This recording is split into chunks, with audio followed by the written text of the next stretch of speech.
অনিশ্চয়তার খেলা ক্রিকেট। 2025 সালে মাঠের ক্রিকেটে যতটা না বেশি অনিশ্চয়তা ছিল, মাঠের বাইরের বিষয়ে তার চেয়ে বেশি অনিশ্চয়তা ছিল বাংলাদেশের ক্রিকেটে। ক্রিকেট মাঠে বাংলাদেশের পারফরমেন্স 2025 সালে আহামরি কিছু ছিল না। আবার খুব একটা যে খারাপ করেছে টাইগাররা তাও কিন্তু নয়। পাকিস্তানের বিপক্ষে তাদের মাটিতে এবং দেশের মাটিতে সিরিজ জিতেছে টাইগাররা, আবার সংযুক্ত আরব আমিরাতের বিপক্ষে সিরিজ হেরেছে। 2025 সালে বাংলাদেশের নারী ক্রিকেটে ঘটেছে নতুন এক ঘটনা। বাংলাদেশ নারী ক্রিকেট দল বাছাই পর্ব উতরে বিশ্বকাপে জায়গা করে নিয়েছিল। বছরের শেষ দিকে এসে এই নারী ক্রিকেটই বিতর্কের জালে আটকেছে। দলের বাইরে যাওয়া পেসার জাহানারা আলম যৌন হয়রানির অভিযোগ তুলে তোলপাড় ফেলেছেন। অভিযোগ ওঠে সাবেক নির্বাচকের বিরুদ্ধে।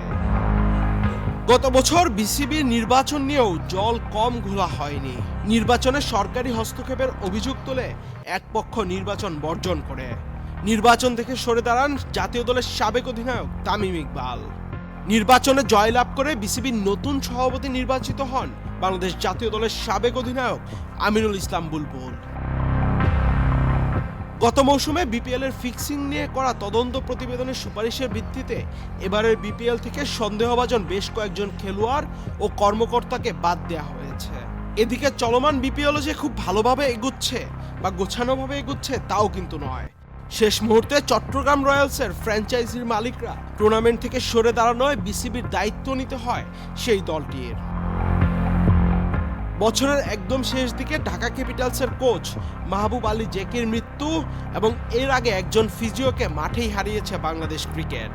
গত বছরের মার্চে তামিম ইকবালও হার্ট অ্যাটাকে আক্রান্ত হয়ে থমকে দিয়েছিল পুরো বাংলাদেশকে এবং বাংলাদেশ ক্রিকেটকে। আহমেদ শাফি, চ্যানেল। চুল পড়া অনেক কমে গেছে। থ্যাংক ইউ মা। চুলের ভিটামিন জুই মাল্টিভিটামিন কোকোনাট অয়েল।